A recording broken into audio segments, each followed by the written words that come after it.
The member for Warringah. I move that this bill be now read a second time. Today, I call upon the House to end the free-for-all in political advertising. This bill, which will prohibit misleading or deceptive political advertising, is a practical, popular and proven way to clean up our politics. It approaches the regulation of political advertising with caution and respect for our constitutional freedom of political communication. This bill is also urgent. We live in a world where our democracy is under attack from misinformation. A vote based on lies and misleading information lacks social licence and divides our communities. It lacks legitimacy and erodes trust in election results. Next year, the referendum on the voice to Parliament will take place. As Brexit demonstrated in the UK, referenda are particularly vulnerable to misinformation and disinformation. In his review of Australian referendums, Scott Bennett concluded that a great deal of exaggeration and distortion is standard fare. Already, baseless claims that the voice would constitute a third chamber of Parliament have polluted the public debate.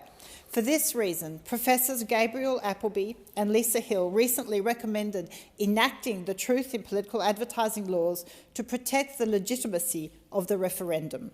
We also need to protect the legitimacy of our elections. Recent elections have been marred by accusations of misleading or deceptive political advertising. Almost 3/4 of Australians came across false political advertising during the 2022 federal election. Australians were relentlessly targeted with SMS advertising making all sorts of wild claims. A sceptic might claim that lies have always been part of politics, but research shows that the sheer quantity of false political advertising is growing. We cannot afford to be complacent about it because it is corrosive to our democracy and electoral processes. It can manipulate and mislead citizens. It prevents electors from understanding the true nature of policy debates and the choices before them. It damages the norms of political debate and aggravates the low turnout amongst the disadvantaged. It can increase political, economic and cultural polarisation, and it undermines the trust in democracy, political institutions and politicians. At its worst, false political advertising can delegitimise electoral processes.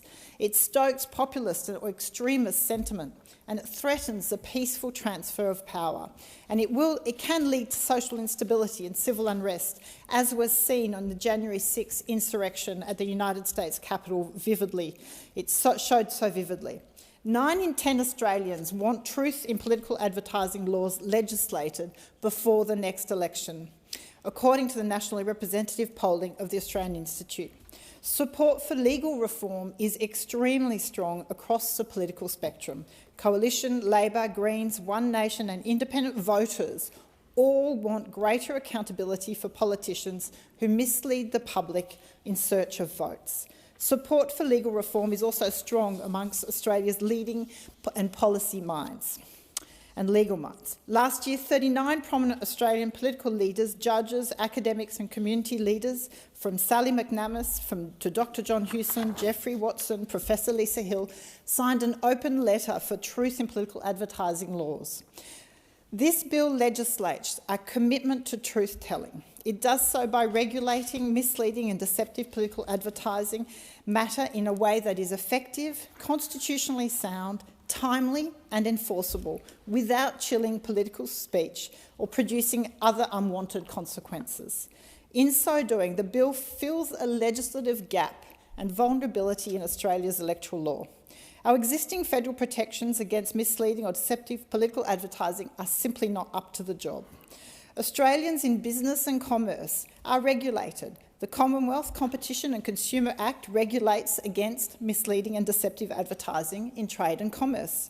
The Australian Communication and Media Authority, the Federal Communications Regulator, regulates media content such as gambling, advertising and broadcasting rules, but not political content. So this bill will prohibit ads that state that a candidate in an election made a statement that the candidate simply didn't make. It will also prohibit people from deceptively impersonating or falsely attributing material to a person, candidate, campaigner or party or entity. For example, electoral matter that purports to have been published by a campaign of a candidate in an election but is in fact published by someone else, or deepfakes. The bill is modelled on South Australia's Truth in Political Advertising provisions, which has successfully operated since 1985, and it has survived constitutional scrutiny.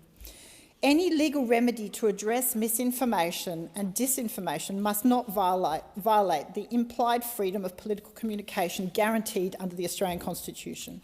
Freedom of political speech and expression is the lifeblood of a thriving democracy. The honest and vigorous contest of ideas in Australian political life is a value that we are wise to respect and encourage. George Orwell recognised that if liberty means anything at all, it means the right to tell people what they do not want to hear. But the High Court has insisted that the implied freedom of political communication in Australia is to be understood not as an individual right, but as a social condition. The implied freedom is concerned with the free flow of information and ideas, not with any imagined right to disseminate false or misleading material. It is possible to regulate political advertising in a way that is reasonable, balanced and proportionate. Australia has a long tradition of world-leading democratic innovation. This bill presents another opportunity to pioneer legislation that safeguards the future of Australia's democracy. Australians can handle the truth. And I will cede the remainder of my time to the member for Mayo, who is seconding the bill.